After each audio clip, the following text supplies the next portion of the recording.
Hi Peaches, it's Shaaba. Welcome back to my channel and thank you for clicking on another Monday. I know things are looking a little different. I stole Jamie's chair and he can't do anything about it. It's Monday. You know what that means? It's time for us to dive deep into the subreddit. Am I the a-hole? Why? Because there's a little bit of fun, a little bit of juicy drama. We can hopefully help a couple people out whilst expanding our own mindsets along the way. What's not to love? We're getting ready for the spoopy season. Are you ready? Are you feeling it? I'm filming this video a little bit in advance because Jamie and I have a little trip to take, but I am manifesting that by the time you are watching this, I will have fulfilled my lifelong dream of visiting a pumpkin patch. Do you know how many times I've wanted to do this?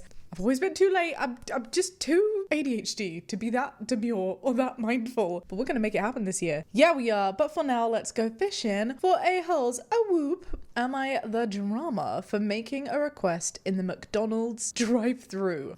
I'm gonna say no. Like, just based off of the title alone, that's kind of what the drive-thrus are for. But let's see. I am a 19-year-old woman and I have a few close friends who work in McDonald's. It is very early on for a Shaaba digression, but I have to say, kudos to anybody who works at McDonald's. People often downplay it. There's such a stigma towards it. McDonald's actually rejected me. I was so sad. I really wanted to work there when I was like going through school. And they were like, no. But fun fact, McDonald's and the machine that they run in terms of like efficiency and training is like second to none. They're regarded so highly in terms of their efficiency, their work line, the skills that I'm sure you could pick up from that job are unbelievable. So yay to your friends is basically what I'm trying to say. Let's continue. My lift always goes through the drive-thru after picking me up after a night out. It's routine at this stage how often it is every weekend. That is very nice lift. I could not imagine asking that of my Uber driver, but you do you, boo. Anyway, usually you're not allowed to get sauces on the standard McFlurries, only on the promo ones. You're right. I never thought of that, but they don't have sauces. So if I want caramel sauce on an Oreo McFlurry, not allowed. But, says OP, if one of my friends is working at the window when I collect the food and I ask them to go do that, they'll go down because it's really close and do it for me. Because apparently the big managers go home usually before late, so even if they're caught by any of the regular ones, they don't really care, or at least they won't get in any serious bother for it. Okay, so your friend is doing you a solid. This is more than just like making a request at a drive-thru. You're getting like secret menu upgrades that no one else is entitled to because they are risking their, well, they're not risking their jobs. I mean,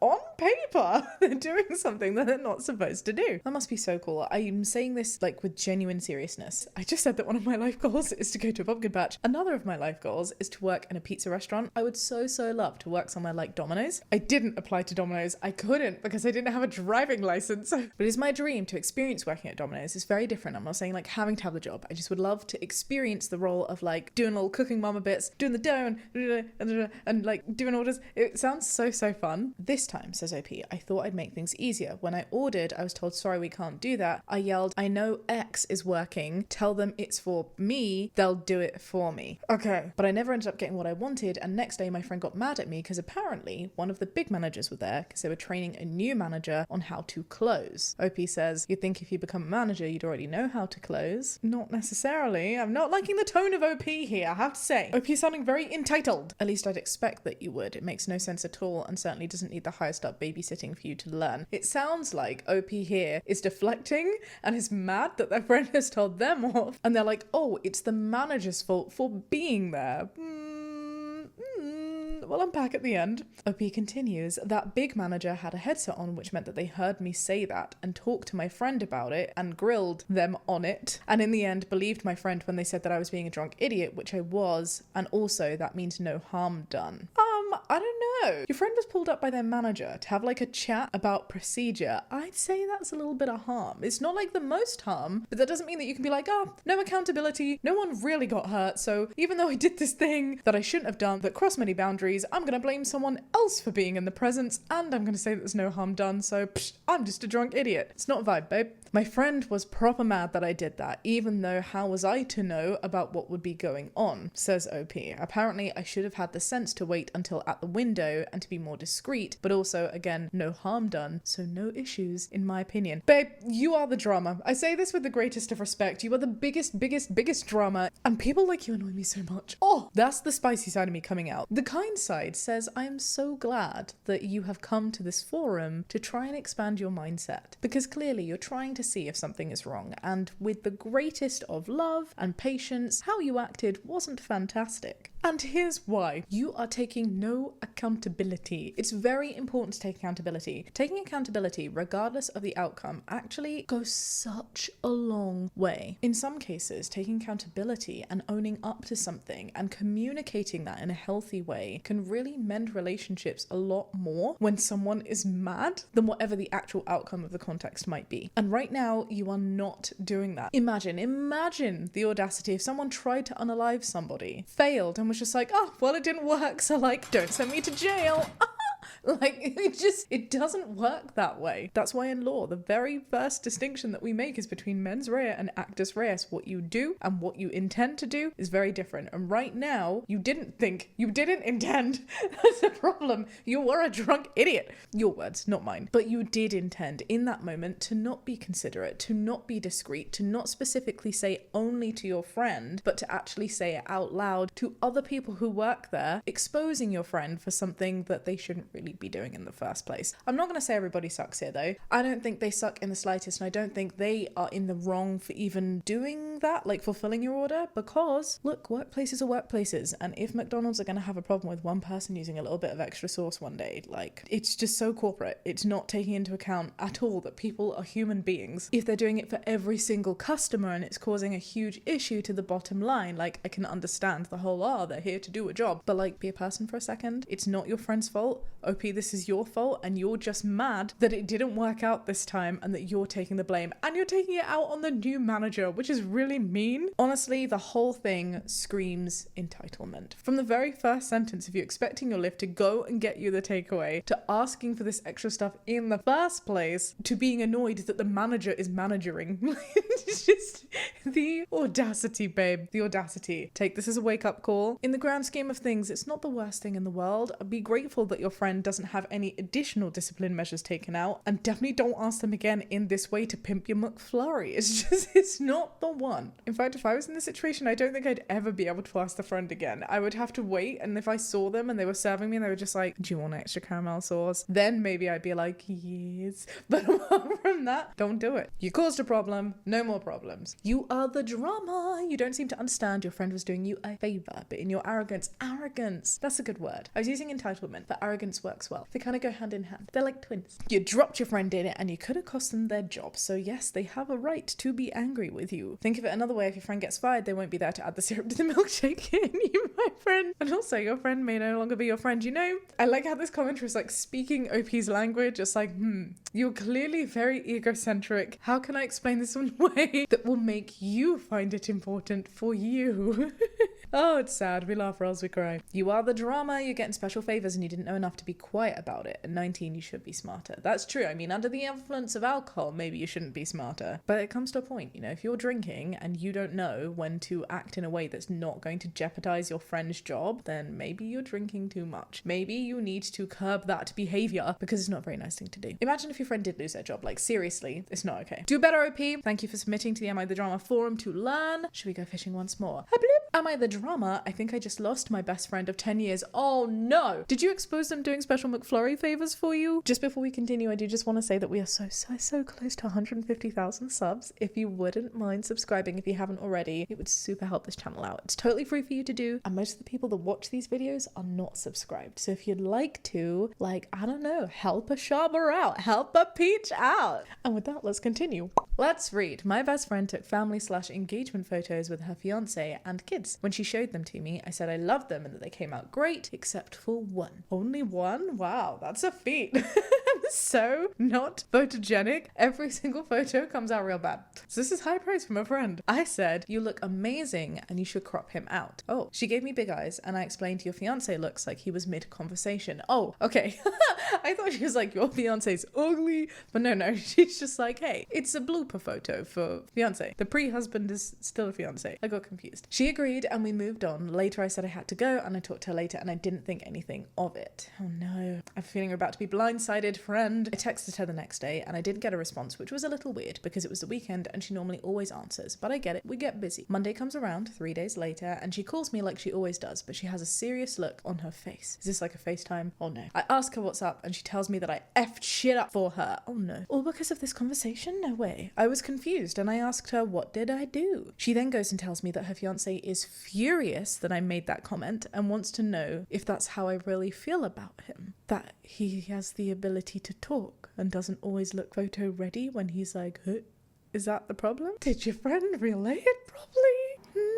I was a little shocked because we've been friends for about 10 years and she knows I didn't mean it in a negative way and that I liked him, so I was confused to what the issue was. She then tells me that I hurt his feelings with that comment. Wait, was he in the room or did your friend explain it in a bad way? I'm trying to understand what happened here. She was in the room, she was there, fiance was not there, she agreed that, you know, like the blueprint being mid-conversation wasn't working. Okay, let's continue. She then tells me that I hurt his feelings with that comment and that he had to excuse himself from the room to stop him from cursing me out, and that if she wants to speak to me, she has to do it when he's not home because he doesn't want to hear my voice. Wow. So like right now, because you said that you look gorgeous in this photo, so you should keep it for you, but it's a shame that your partner is mid-conversation, he doesn't even want to hear you and has left the room. This isn't feeling right. This is a huge miscommunication. I'm really hoping it can be fixed. Still shocked, says OP. I apologized and I said that I was sorry and that I didn't mean it in a negative way, and I'd apologize to him and explain again that I didn't mean it in a negative way, and it's only because he looked mid-conversation. She told me that I should apologize to him, but he was still so angry I'd have to wait. Alright, no big deal. Everybody process things differently, says OP. I didn't think anything of it and I figured I'd give them space.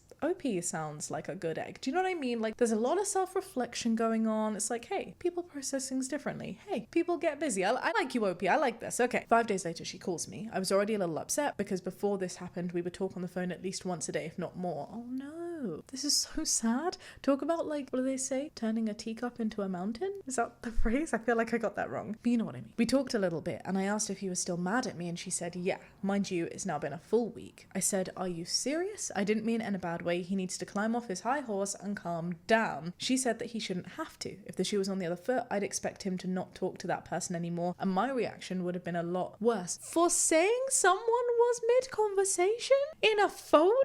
I told her that if the shoe was on the other foot, I'd have told my fiance to hop off of his high horse, that she didn't mean it in that way that he took it, and that being best friends for 10 years, you've only met her a handful of times, so you don't really know her that well. She said that he feels how he feels, and she's not going to rush him to talk to me about it before he's ready. We went back and forth for a few minutes, and I told her, look, I'm not asking you to pick sides, but as your best friend, my feelings are hurt because he said not to talk to me, and without hesitation, you did it. I understand he's your fiance and you want to keep the peace in your home, but that hurts. She said that he has every right to say he doesn't want to hear my voice when he's home and basically sees nothing wrong with it. This feels really damaging. We're so near the end, so we'll do that before I unpack it. I finally told her that's fine, and I don't want you to feel like I'm making you pick sides, but as your friend, I just want you to know that that really hurt my feelings. Her phone was dying, so we said goodbye and we hung up. Okay, number one. I was itching to get to this part. It sounds like you're FaceTiming, right? You cannot FaceTime. You don't have to do it where the husband, fiance, whoever can also hear. You can put it to your ear so only you can hear and you can still have conversations. If that doesn't work because your fiance also doesn't like that, you can go to a different room. Your fiance can go to a different room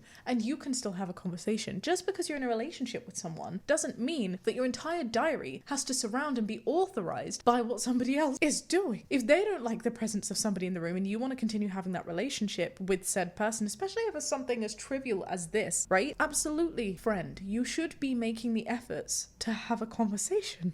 It's so bizarre to me that you're like, well, he's in the room and he doesn't have to allow it. Sure, but you can move. You can change the way that you're calling. You can text. You can reach out and be like, hey, the reason that I am not speaking with you is because this has happened, and seeing us with friends for like 10 years, a freaking decade, you know, maybe we should talk about it. But it sounds like your friend didn't do those things. It sounds like, OP, you are the one pushing for this, and I feel bad because it feels like this is maybe a bit more one-sided in its like wish to be resolved, which leads me on to the second point. You mentioned the whole picking sides thing, and that mentality also infuriates me. I get it. Sometimes there are situations where you can see both people's point of view, and sometimes sometimes as a person with multiple loved ones, you can definitely feel caught in the middle. That is a very common, sad, complex, annoying, common thing to feel. Watch Selling Sunset. This just happened on the latest season. But what frustrates me about this is when people assume that sides need to be taken, but the two things that make my blood absolutely boil in these situations is, one, when people have this sense of blind loyalty to someone without looking at the context of the situation. It isn't a case of picking sides based on the people. It's not like, oh, you're choosing your fiance over your best friend of a decade. No, it's about saying, oh, you're choosing the fact that someone has very much overreacted over the fact that somebody said, hey, you look lovely in this photo, and this other person just in this one photo seems to be mid-action, so maybe this is a photo just for you. That isn't picking a side. That's deciding what is right, and that is like having an opinion and voicing that opinion on the moralities of a situation. It isn't about camps. It isn't about affinity or loyalty or anything to do with the people. I really had to get that out there. Whew. And the second thing that really bugs me about these situations is when people do not make fully informed decisions. They don't take considerate steps into finding that information to be able to make a fully informed decision. They listen to one person's point of view and they're like, oh, yeah, I agree. That person does suck. I'm not going to try and hear what they have to say. I'm not going to try and put myself in their position. I'm not going to consider the fact that maybe this person may have gotten it wrong, because with every situation, there are three sides to a story. Yours, theirs, and the truth, which lies somewhere in between. It doesn't mean at all that anybody is lying. It just means that we see things from our own personal lenses, from our own personal perspectives, and we don't need to assign moral value to it. Maybe one of those perspectives is really wrong. Maybe it's off, like expired milk. It knows no bounds. It's not seeing things clearly, but it's still really important information to understand where that person's coming from in terms of their feelings, to then appreciate or acknowledge and understand. You don't have to appreciate it or respect it, but you do need to get it, right? And why they're acting the way that they are acting. And it's understanding that root, not just like what they're saying, but the root of how they're actually feeling, that we can actually progress and build relationships instead of burning bridges over a stupid photo. Which leads me to my main point. Something is not adding up here. You said, hey, this person is mid-movement. You look wonderful. They're mid-movement, not so much. Maybe crop out. How many photos were there? I'm assuming there's a lot, right? If it's a photo shoot that you took with your fiance and your kids, there's gonna be a lot more photos with your fiance in it. And if it's just this one photo, it seems pretty clear to me, right? Because we're getting OP's perspective, how OP feels about this. I would bet so much money on the fact that OP's friend and OP's friend's fiance has not understood what OP is saying. It might be, and it seems most probable that maybe the fiance is feeling like, oh, she wants to crop me out the photo. That means she doesn't like me. It could also not necessarily be a liking thing or a relationship thing. Maybe the fiance's feeling really low on self-esteem or doesn't feel like he looks very good in some photos. And you saying that has really triggered him because maybe he thought he looked great in that photo. And it's true. Sometimes you can be mid-conversation and looking really good. Jamie has a very annoying way of doing that. Or maybe, like me, you look like a bug on a windshield. And therefore having somebody say, hey, you should crop that shit out may not feel the nicest. There's definitely some form of disconnect, right? In what OP is meaning and what the fiance is hearing. And maybe not just the fiance, right? How your best friend is hearing, because it seems that she's communicated that, and that's the grumpiness. My badge is not the drama. You can't be the drama, not in this situation. It definitely feels like the teacup has turned into a mountain, whatever the phrase is. And I totally appreciate needing to give people space and time to process, and maybe this is what he needs to do, but you're right, like a week feels like a really long time just objectively for this. And I too would be really upset and frustrated, as I have been in other situations where people have taken like a month to get back to me. And it's so annoying because like it plays on your mind, right? And you're like, oh, I really don't want you to feel like shit, but you're not speaking with me, so we can't have that conversation that will hopefully be healing and repairing to make you not feel like shit. Like you just want to kind of shake someone's shoulders and be like, talk to me, we can fix this with communication. But people take different times, and I'm hoping that when he is ready to speak with you, you can have a very candid conversation, all of you.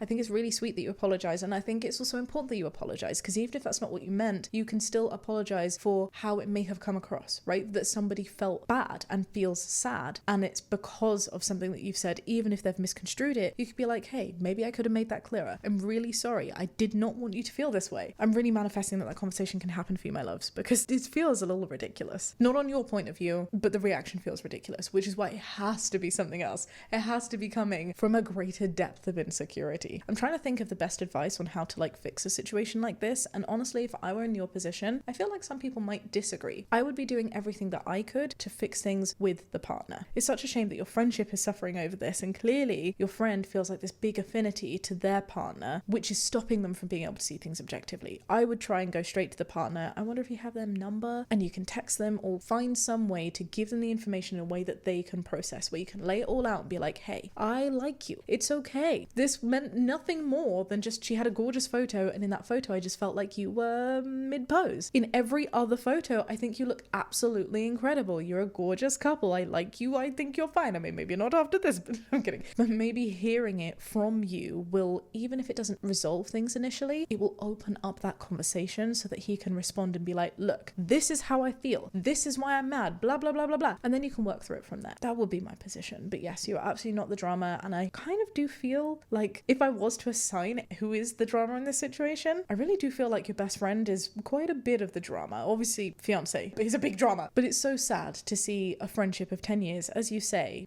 be so impacted from something that seems so small. If it's not a great miscommunication, it may be a sign of unfortunate and really uncomfortable control. Because if your friend is being put in a place where, like, regardless of how they feel, objectively they can't even discuss things with their fiance because of how much they're blown up about this, maybe they're scared to tell you how they really feel because they're feeling a need to side with their fiance. Maybe this is a sort of sense of coercive control about not being able to speak with you. Maybe it's just being used or harnessed as an opportunity that actually has nothing to do with the photo because husband has a problem with you. All of these things may be true. All of these things may be totally not true. And I think only further conversation will be able to determine that. But best of luck, OP. You seem like a really good egg, and I'm really hoping you can salvage your 10-year friendship from this. All right, let's go fishing again. Bloop. Am I the drama for posting a rant about my manager on my Snapchat? Whoa.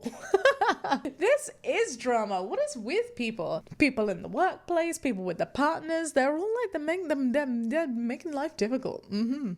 OP says, I wrote on my Snapchat story about how my manager reprimanded me for texting my bedridden mother who has lupus. I'm really sorry to hear that, OP. That does not sound easy for you or your mum. And how he and another bartender did nothing whilst I and another bartender were forced to run everything for nearly 2 hours. That doesn't sound fantastic. I could see why you would rant. The only other people there on that day were the bartenders from the morning. So it was me, a 53-year-old woman, and my lead manager's best friend, who's a bartender there, as well as the head lead and the other lead who came to replace him for the day. Now, says OP, whilst I didn't mention anyone by name, it was pretty obvious who it was about. And yes, I get that it wasn't the most mature thing to do. But this head lead gets bitched about every day by everyone else for being a hard ass, as the other leader today immediately started to complain about him and make fun of him after he left for her schedule. Okay, so what I'm hearing from this is, well, other people bully him, so I shall too.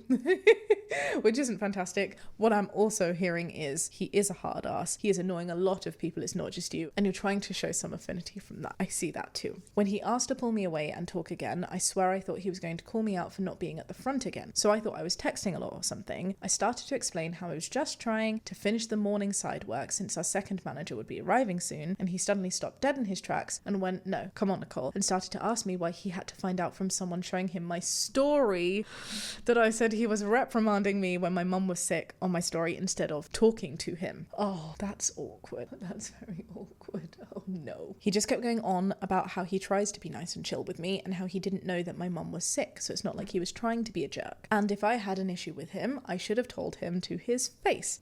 I'm taking a couple of things from this. Number one, he didn't know that your mum was unwell, right? And that's really important because, again, the whole 3 sides of every story, you're seeing it from your perspective, with your loaded history, with your lens, where your mum is unwell, you are freaking stressed out, you just want to make sure that she's okay, you're having these conversations, and your manager, knowing none of this, is like, oh my god, Nicole is on her phone again. And without knowing that context, is going to reprimand you potentially. I'm assuming here that phones are not allowed. Feels like that should maybe be a rule if you're like a bartender, but he wasn't to know. And now that he does know, he's like, oh, you're making me sound like I'm a jerk. I just wish you'd spoke with me. And that therefore makes this a really healthy conversation because it means that you can marry those two perspectives together, which is important, right? To be like, look, now you know.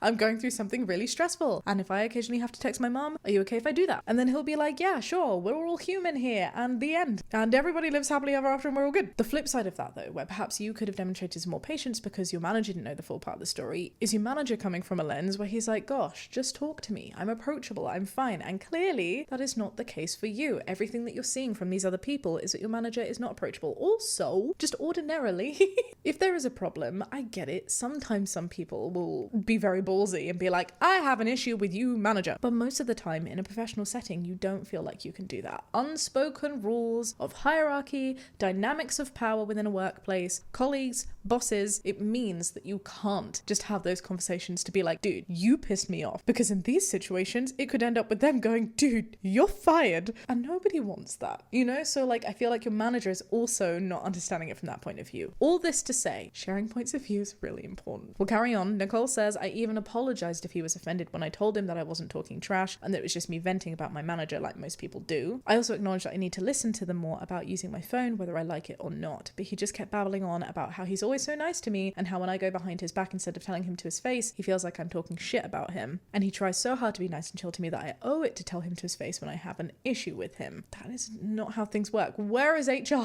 I know HR departments are not the most present in the environments like bars, but gosh, they really should be. Look, at the end of the day, if you don't feel comfortable talking to him, you don't feel comfortable talking to him. At the end of the day, you're entitled to say what you want to say on social media, but also at the end of the day, if you're shit about someone online and they find out about it, of course they're going to be upset. OP finishes off and says, when I walked away, he waited for me to be out of sight, but he didn't see that I'd looped around to use the bathroom. Then I saw him bring his bestie and the other manager to the tap house at the same time, and clearly they were talking about the situation because he didn't even wait a full minute before calling them over. Also, when I checked, they were the only ones who saw my story. So, am I the drama of posting a rant about my manager on my Snapchat? Okay, that end point. I personally, if I were you, OP, would not be assigning any kind of moral value to that whatsoever. From an objective point of view, it sounds like, especially if they were the ones that checked the story, your manager went to them and went, hey, I've just had a chat with her. Thank you for showing me. This is the outcome of said chat. She's going through some shit. I feel bad that she couldn't come to me. We've discussed it now. You know, like, it doesn't need to be that he was like bitching about you. And I don't see anything wrong with him having those further conversations. In fact, as a manager, I think it would be really weird if he didn't tell other people. He should. Honestly, my badge here, I'm deciding between two, and I can't tell if this is an everybody sucks here or a you are the drama OP. Based on this information alone, I'm kind of veering more towards you are the drama, and here's why. You don't put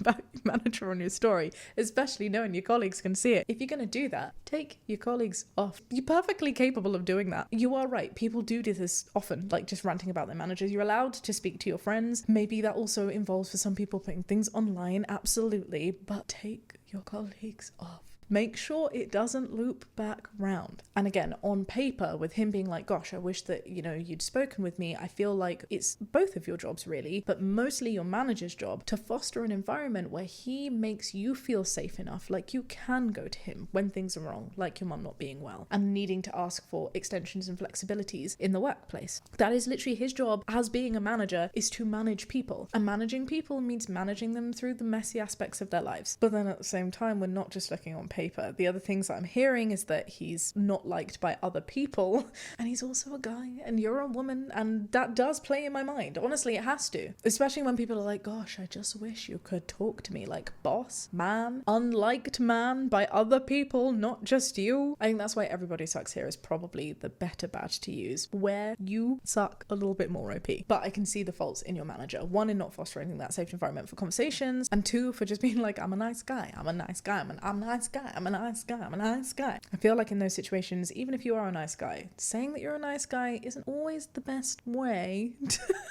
to come across as the nice guy. Do you know what I mean? There is one other point that I feel like I haven't addressed in this situation, that is that you are on your phone when you're not supposed to be. It sounds like it's something that you do frequently. However, in this situation, that's what I'm saying, like, have a heart, have a soul. Just like with the caramel and the McFlurry, this is obviously a graver situation, but like, shit happens. You need to be on the phone sometimes. You're clearly wanting that, and you should be allowed to do that. If somebody doesn't get a drink for 30 seconds longer because you're texting your mum who's not well, tough shit, customer, deal with it. It's not like you're a surgeon and people are being delayed from having like life-threatening surgery because you're trying to make a vlog. Like, this is very different. In that sense, context is important, and we need to be able to give grace and flexibility in the workplace. Everybody sucks here. Posting a rant about your manager is an asshole move.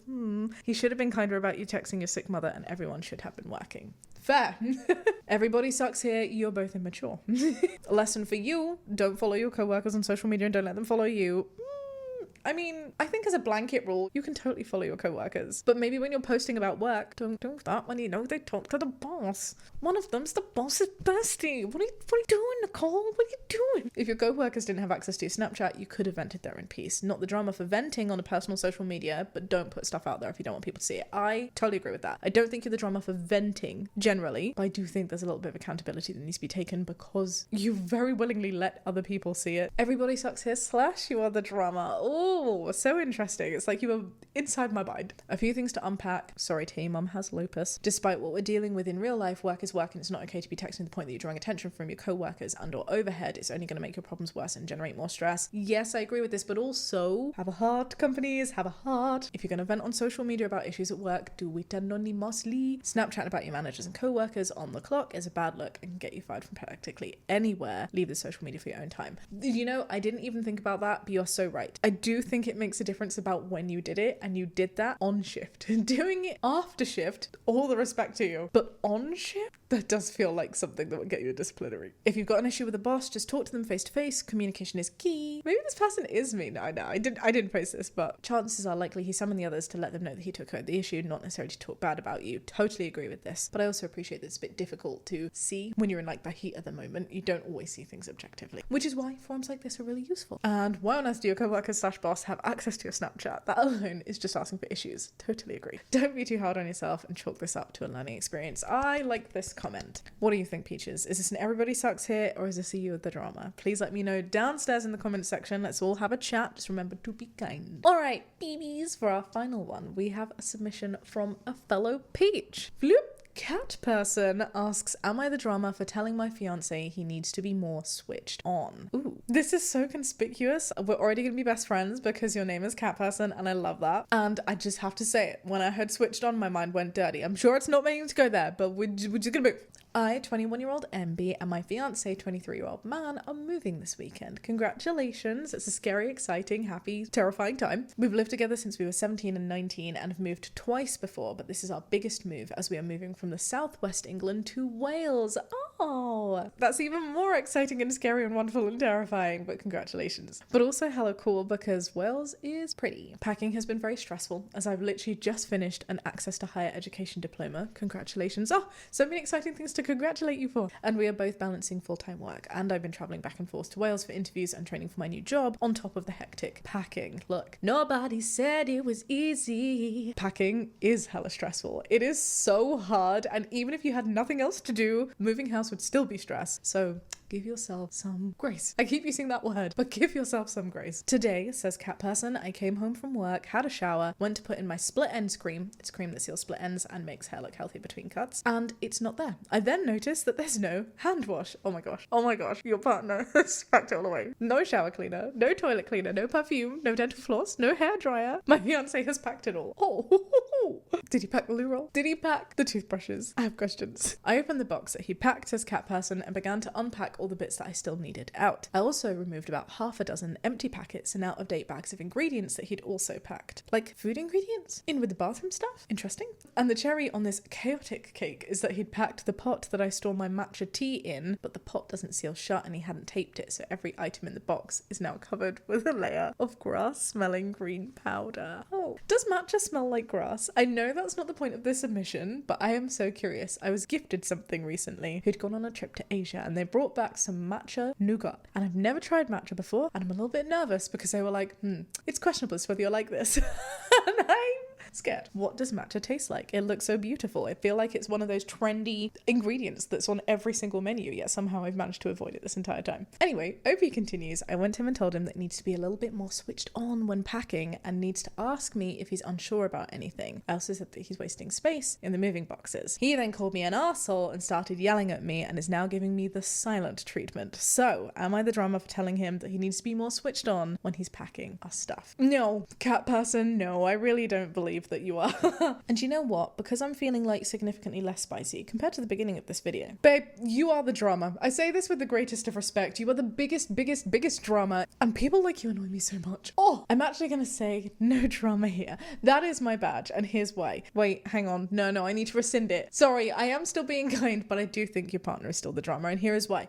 I get it. It's a stressful time for your partner too. And he was maybe thinking, hey, they're doing courses. Hey, they've got a long day. I know what I'll do. I'll help them with packing and that will make things easier. And then they did with fantastic intentions. And then you came in and shat all over that, having a go at them. And they were like, oh, I was just trying to do a nice thing. And now all they're doing is complaining and that sucks. And therefore I'm mad. Like I can see how that thought process works. That bit itself does not make your partner the drama. What does make him the drama is calling you an arsehole, yelling at you, and more importantly now giving you silent treatment. I feel like that's not a great move. It's tiny drama because, as you said, it's a stressful situation for all of you. The little nugget of healthy communication will straighten this whole thing right out. A tiny nugget of advice I will give though, cat person, is sometimes we should think about what we're saying and how we're saying it. Obviously tone doesn't come across very well in these posts, so maybe when you're saying, oh, just wish that he was more switched on, and if he was, maybe all my stuff would not be green, but maybe how that came out was, for God's sakes, you always do everything so wrong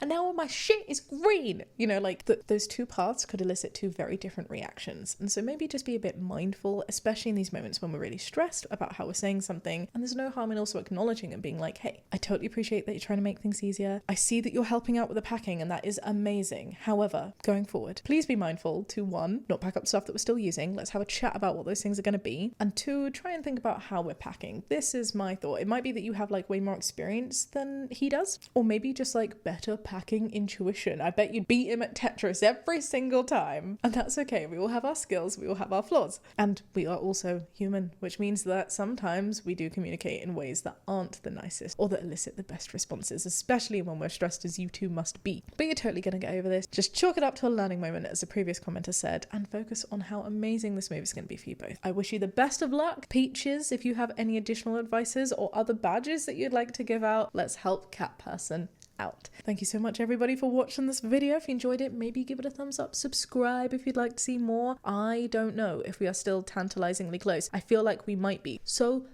close. Please do subscribe if you haven't already, and I'll see you next time with another video. Be kind and have a great day. Bye.